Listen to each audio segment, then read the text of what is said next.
Secondly जितना भी अंदरूनी और बैरूनी कर्जा है वो जब्त होना चाहिए, और तीसरा है निचकारी, डाउन साइजिंग, राइट साइजिंग और प्लस आउटसोर्सिंग जैसी जितनी भी पॉलिसी उन्हें फौरी तौर पर मुस्तरद करना।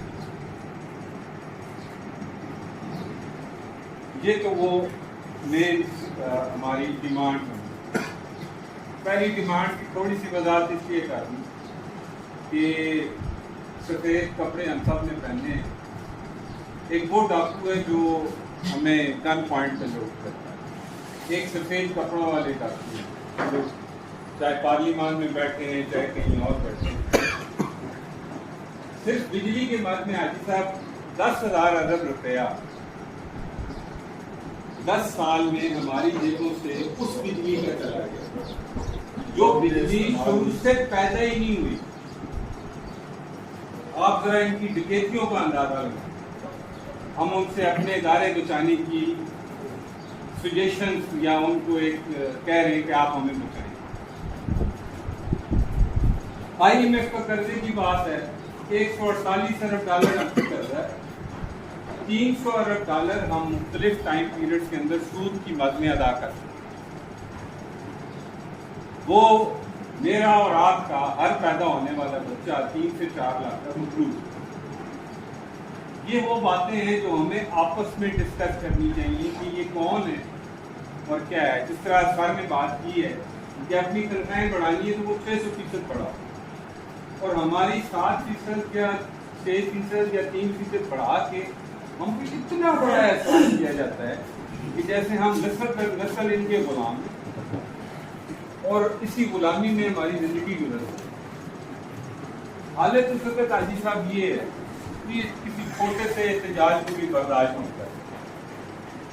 अभी पंजाब में एक एक्ट आने वाला था for the time being no रुक गया। जो पंजाब की माँ है वो एक एक्ट ऐसा लाने जा रही थी कि जिसके नतीजे में मुझे फांसी भी आएगी, और वो फांसी अगर गवर्नमेंट को पसंद नहीं है तो उस पर भी मैं 3 माह के लिए बगैर किसी इंक्वायरी के उनके ज़ेर अताब आ जाए। यानी हर नया से नया कानून वो बनने की तरफ जाएगा जिससे हमारे और आपके लिए मुश्किल। एक तो हम भूल जाएं कि आइंदा कोई भी नौकरी परमानेंट नौकरी होगी, डेली वेजेस पे होगी, कॉन्ट्रेक्चुअल पे होगी। सिंपली PWD नहीं गया सर। अब तक पाकिस्तान में 1500 से लेकर 1600 इदारे मुख्तलिफ टाइम पीरियड के अंदर बेचे जाते हैं, और बड़ी आर्गूमेंट हम पे क्या रखा गया कि जनाब मुल्क पे कर रहा है, इस मुल्क के कर्जे को ख़त्म करने के लिए हमें ये इदारे बेचने पड़ रहे हैं। मुल्क का कर्जा तो नहीं खत्म हुआ, ठीक है। अब जहाँ तक लीडरशिप का ताल्लुक है, इनकलाबी साहब ने, रमजान इनकलाबी साहब ने बात 2023 की, हाजी साहब 2023 की टीचर्स की पंजाब के अंदर क्लासिकल हड़ताल, ये सब लोग शामिल थे, ठीक है। ग्राउंड पे आप जीत रहे हैं, ग्राउंड पे आप जीते, डायलॉग होते हैं जामिया कादसिया में, वहां पे गारंटर्स आते हैं, और आप ग्राउंड पे जीती हुई पूरी स्ट्रगल वहां हारते हैं। किसको सजा दी है आप? किसी को सजा नहीं मिली, जितनी भी लीडरशिप लीडरशिप को उसका नतीजा क्या निकला? सब 16,000 स्कूल पंजाब से फारिग हो गए। वो चलते हैं नहीं चलते, गवर्नमेंट को इसकी परवाह ही नहीं, क्योंकि एक तवील अरसे से ये बात खत्म हो चुकी है वेलफेयर स्टेट पर। तालीम वो बेच रहे हैं, हॉस्पिटल वो बेच रहे हैं जो बुनियादी जरूरत की। वो सजाएं कहाँ हैं? एक बंदे का मसला नहीं है, एक बंदे को हमने कल खुदा बनाया ना, वो खुद तो नहीं बने, ठीक है। जब हम और आप बात कर रहे थे कि ये चीजें हैं, हमें इन चीजों को एड्रेस करना चाहिए, इन्हीं लोगों ने हमारा मजाक उड़ाया था कि IMF से तो हमारा कोई झगड़ा नहीं। ہم اور آپ نے مل کے جو احتجاج کیا تھا 14 اکتوبر کا، ہم اس نعرے کے ساتھ آئے تھے کہ گیٹ آؤٹ آئی ان سب نے کہا آئی ایم ایف کے ساتھ تمہارا تعلق نہیں ہے. اب یہ خود مان رہے ہیں، حکومتیں مان رہی کہ بھائی آئی ایم ایف ہمیں کچھ نہیں کرنا. ٹھیک ہے، جس سے شاعرہ کہتے ہیں شاعرہ کے ساتھ آج کیا ہو رہا ہے. کوئی انہوں نے ایسی چیزیں نہیں مانگی جو گورنمنٹ نہ دے سکتی.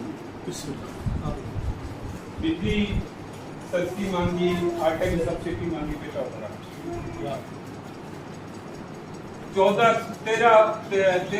3 اکتوبر 2025 کو آپ ان کے ساتھ معاہدے کرتے ہیں.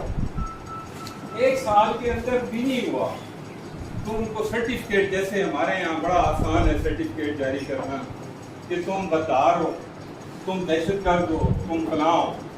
دہشت گردوں کے ساتھ ہی مائیں بہنیں آتی ہیں، بیٹیاں آتی ہیں، اور معصوم بچے جو ابھی ماں کی گود میں ہیں وہ دہشت گردوں کے ساتھ آتے ہیں. یہ حالت ہو چکی ہے اور مزید فورسز بلائی جا رہی ہیں.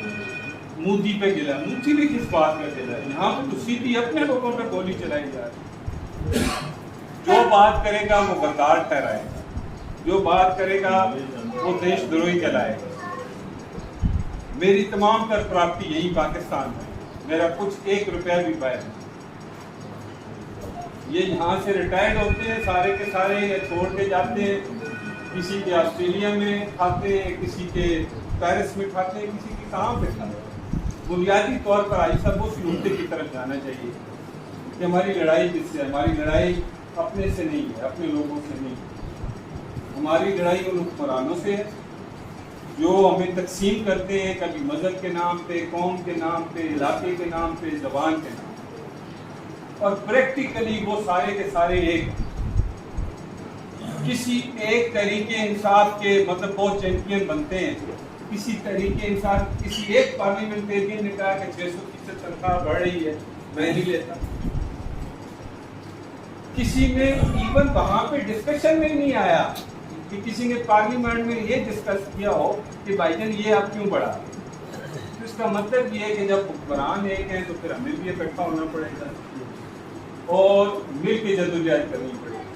پی ڈبلیو ڈی والوں نے بڑی شاندار لڑائی لڑی. 1 ماہ تک آپ اندر بیٹھے، پھر ایک صاحب آئے تو کہا نہیں ذرا چلتے ہیں چوک پہ چلتے. ایسے ہی ہوا.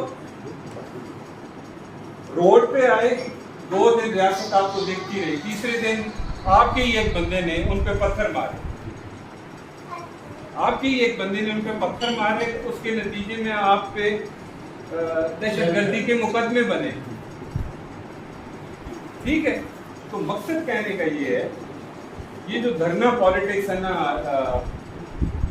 میں اس کا قائل ہوں. پی ڈبلیو ڈی والا اتنا ڈاڈا مزدور ہے، سی ڈی اے کا اتنا ڈاڈا مزدور ہے، کچھ اور نہ کرتے، صرف حکمرانوں کے گٹر بند کر کھلوا کے دکھائیں. سول ایویشن والے ساتھی بیٹھے ہیں، کچھ بھی نہ کریں، صرف گو سلو پہ چلیں. یہ پورا پاکستان نا آپ کو تھرو آؤٹ نظر آئے گا کہ کوئی جہاز ہی جہاز کھڑے، بجلی والا بجلی بند کر دے. مطلب یہ وہ چیزیں ہیں جن کی طرف ہمیں جانا پڑے. انہوں نے آئی صاحب ہمیں نہیں چھوڑا، انہوں نے ہمیں مارنا ہے اور ہم نے ایسے نہیں مرنا. آپ مرنا ہے یہ اگر تو پھر کو گولی کھا کے مرے، کچھ کر کے مرے. تو یہ میرے جو 3 پوائنٹس ہیں ان کو سر آپ ڈسکشن میں رکھیں اور یہ بھلے چارٹر آف ڈیمانڈ میں آپ دیکھیں. اس پہ کوئی آرگومنٹ آپ کے ساتھ بناتا ہے تو ہم آپ کو پورا مواد دیں گے کہ یہ صورتحال ہے. اس پہ آپ کوئی بھی سجیشن دیتے ہیں تو وہ کیسے ہو سکتا ہے.